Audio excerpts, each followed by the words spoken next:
started. So does y'all story on how y'all met include music? Absolutely. Um, I I think you should start the story because I met her initially. Of course, I knew a Queen Sheba from like the Django's back in like 96 or 90, I mean 2006, I'm sorry, 2007. Um, she was hosting down there and I would go just as the poetry spot and she was the host. So that's where we first crossed paths, but we both were in other lives, and so it was just more so the entertainment of it and appreciating So the you art. was there and she was hosting. What was you thinking when you saw her? Like, was it immediate? I Oh, mean, okay. yeah, yes, but just from a respect level, to be totally honest, just from a respect level and admiration of seeing a beautiful person do great things and like consistently be great. Because it's one thing where you have a good night, but to come back weekly or True. bi-weekly and they killing it every time you see them, it's And kind then of, a woman. yeah. So that Understand. that was our first meeting, like passing, but she Because I didn't know her then. I didn't know her. I didn't see her. I didn't. And you was just moving from New York. From Virginia. From Virginia. Hazik Ali gave me that job. Tommy Bottoms was partnering him. It was every Monday at the Django's. And I started there I moved here in '05, so I probably started there in '06. And it was great. It was a great start. I stayed with them a year. And then the whole thing got shut down and the owners changed or something like that. That's the only reason we moved. And I believe the following year is when I got picked up at Apache. So, yeah, in '07 is when I got picked up at Apache. First Sundays initially, now I'm on fourth Sundays. So 8.5 years at Apache. So were both of you women already out to your families of your sexual orientation? I think I was out when I was like 4. I was walking around with my afro naked, like, what? Where are the women at? I started experimenting with women, I would say, in the 4th grade, to be honest. I remember, like, 9, inviting girls over to my bed for sleepovers, hunching on them in the bed. All right, so anyway, back to our story. You gotta edit that out. What? We can use that? Yeah. All right. Yeah, like, it's real. It's so real. Man, when the ways Whip- would be like, let me tell you what Queen Sheba And somebody in high school. Oh. But what I learned now, being an activist for women, what I learned as an adult, but with that memory, is that I do remember kind of experimenting with girls as a young girl. And there was one girl, and I'm not going to say their names because they are real people, but I remember one girl, she was okay with it, you know what I mean? We kind of, even as in 4th grade, 4th, 5th, 6th grade, middle school, we would talk about it. Not like openly to people, but amongst each other, we'd be like, hey, how'd you feel? Like, what was that? But another girl, same thing, I invited her over, and I was not in my best self. I blabbed my mouth to the middle school, and she cried, and I got in trouble, and she was heartbroken, or not heartbroken, but she was just torn to pieces, that I would tell that we were rubbing each other's breasts, and just as an innocent sleepover. But I was talking about it probably because I didn't know who to talk about it to, so I was like, yeah, so-and-so came over last night, we touched each other's boobs, and so it wasn't, I don't think I came from a malicious place doing it, but just now knowing that you have to allow people to evolve at their own pace. Because I've had people out me, so to speak, or in a group of people or in a conversation, and I'm like, whoa, like, I am gay and I'm out and I'm open lesbian, but you gotta let me open that gate. You know what I mean? It's not up to you to be like, hey, Sheba's here and she's gay. Like, what? like, whoa, calm down. You know what I mean? You gotta let people, because you don't know where they are in their lives with their comfort level. So, but back to our story, that kind of transitioned into me hosting at Apache first Sundays. And then kind of 4 Sundays. In 2012, I went through, I said a really bad breakup because it was a long-term relationship, and we had a lot, going on, houses, cars, bank accounts, et cetera, et cetera. We were not married. It was a woman, and we were not married, but we had a kind of ugly, dramatic lifetime scene breakup, and I decided to quit Apache. So after my Sunday, I called the owner and was like, I quit, I'm not coming back to Atlanta, because I had moved to Charlotte to go to grad school. I was like, I'm not doing it. And he was like, nah, you can't quit, we love you, sorry, what do we need to do to make you stay? So at that time, my DJ was DJ E. She's an amazing DJ. She's still an incredible DJ here in Atlanta. And she had, when I sent the initial email to the owner, had CC'd her, so she had found another job. And so I asked my friend who I should get. I asked my friend Miss Dia, who's on WRFG, plug, who would be a great DJ. And I wanted a female DJ because I wanted an all-female staff. And I wanted an all-female team. And she was like, well, I'll get DJ Know That. And I was like, okay, whatever. And just kind of just like not really knowing who the heck DJ Know That was. I was like, whatever, don't come through. You know what I mean? This is the pay. This is how much you get. This time she's got to be there.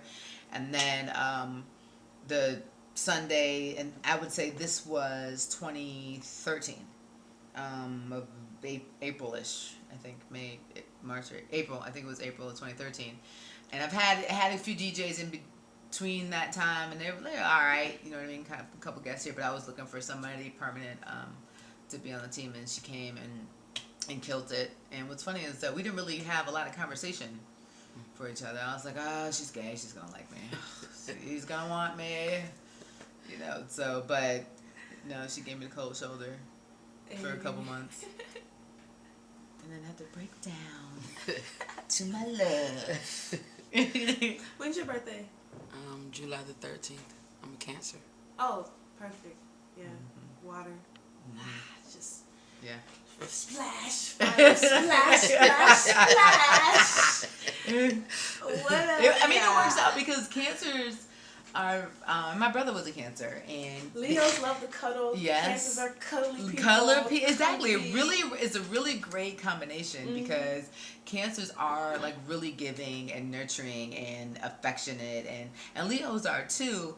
But we're big receivers. I mean, we do give, and we're very loyal.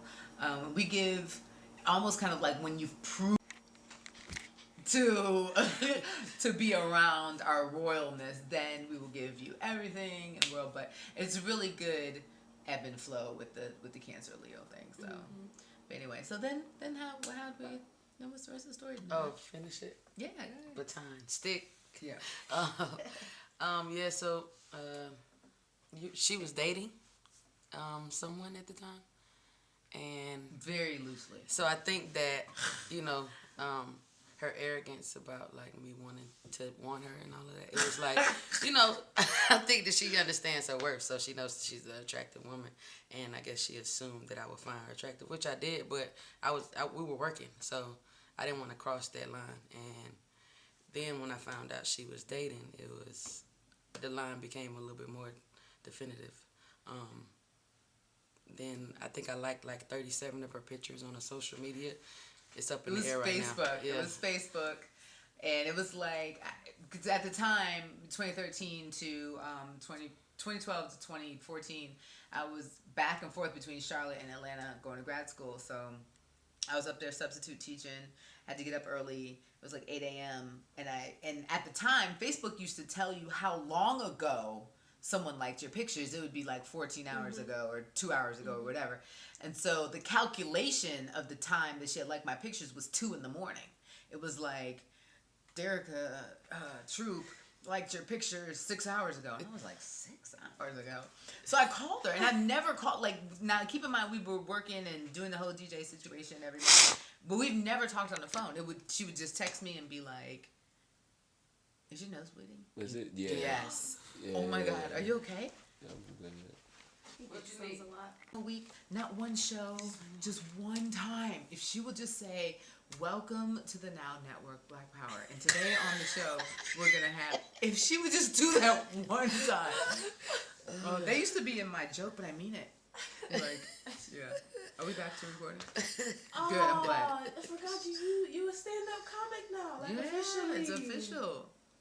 Well, they say you're not supposed to say, so poets or singers or rappers or comedians, you're not supposed to say you are something until you can pay your rent with the R. Mm-hmm. So you can't say I am a fill in the blank, anything like a plumber, whatever. You know what I mean? A taxi cab driver. Until you can pay your rent and your bills off of the thing that you say you are, then you're not supposed to say you are. I was thinking about that today in the shower. So I don't know if I am a comedian, but I do stand-up comedy. I think I've gotten paid to do comedy less than I think I just kind of do it.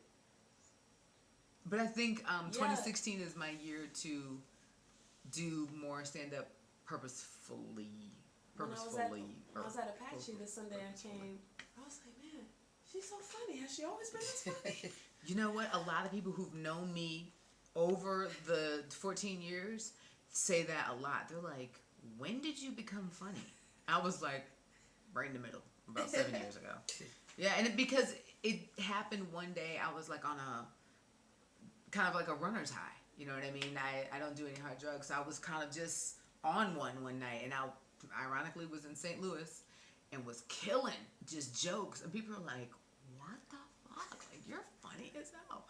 And I read this book, it's called The Comedy Bible, I have it around here somewhere, and they say that a lot of times people become comedians from other genres or from being a host, and they just kind of what they call pocket jokes. So they have a joke that they know works all the time. They just start putting them in the pocket, putting it in the pocket, putting it in the pocket, and then you pile up, and now you got a routine, basically. So then that's kind of how I got into comedy. But when I was in Charlotte doing grad school, another poet, Ed Mabry, and I decided to go. We were roommates, and we decided to go to comedy school, and it was like 6 weeks, and Comedy school? Comedy school. I mean, but there's Rodney Perry has a comedy school here, and he's a very well-known comedian. So it's improv for 6 weeks, or like improv school or classes or something like that. And at the end, they put on a show. And so basically, that's what it was. It was 6 weeks of learning how to write a joke, and then at the end, we had a routine. I'll send you the clip so you can put it in. Yeah. Of the graduation. So that's we had a graduation, and it was 10 minutes of you had to write a 10-minute routine. Yeah, that's live. Yeah, super cool. So, do any of you have children, or are you guys thinking about adding children to the equation? Or how do you guys feel about how do you feel about I don't know if you guys are familiar with the articles going around with homosexuals adopting, and how people are like, no, we don't think that's right for those people to adopt. You people. Yeah. When it comes to children, I coach high school basketball, so I have an extended, unlimited amount of children that's out in the world. But as far as, I have 4 nephews also, but as far as having children, adding children other than Queen Sheba's son, I don't want to, and I do want to. It's like one of those things that I understand both sides of it, and I feel as strongly about one side as I do the other.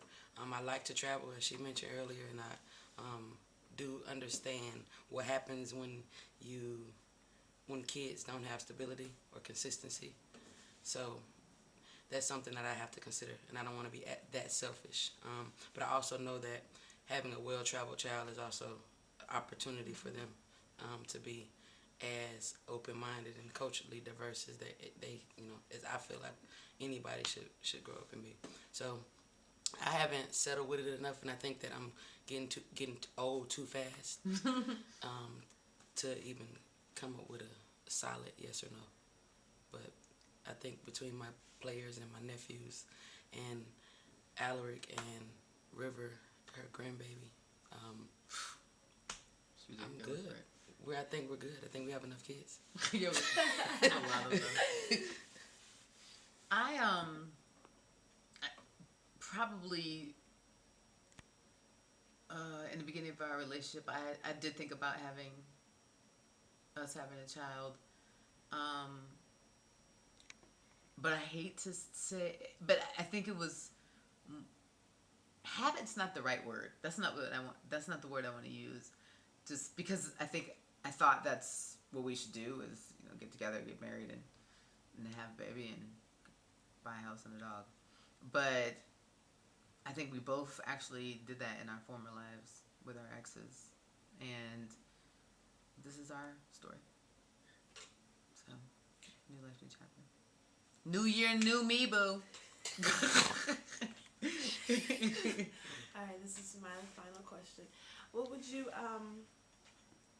what are your words for women in today's generation wanting to aspire to be an artist in any genre, whether it's DJ, poetry, singing, rapping, musician, You go. dancer? Just do you. I mean, I heard you guys talking about earlier, talking about the idea of self-expression and limits and ceilings, and I think that if we can march and we can have an opinion and we can have fight for a cause, but I think that if you wake up and do you, whoever you are, man or woman, and don't consider the limits, don't consider the ceilings, then you won't be affected by it. Definitely take risks. This is a bad comparison, but I'm going to use it anyway. There was an episode on Scandal, and I think with any sort of anything you can find a message in something. So just scratch that it was Scandal, but in the episode, they were talking about how Olivia's father raised her to be entitled, or raised her with the mindset of a white man. And I don't like that analogy of it, but what I did like about it was that he raised her to believe that she could do anything that she wants to do. And that's how my parents raised me. They never said that I couldn't do anything, so I believe that I can do everything. And speaking of my softer side, DJ Know That jokes me a lot. She says that a lot of times how I approach life is kind of like a roller coaster. It's like I know I'm going to be scared as hell. I know I'm going to be screaming the whole way, but I do it anyway. Because one, I don't want to have any regrets whatsoever. So if I want to put out a book or an album, or if I want to go on tour, just do it.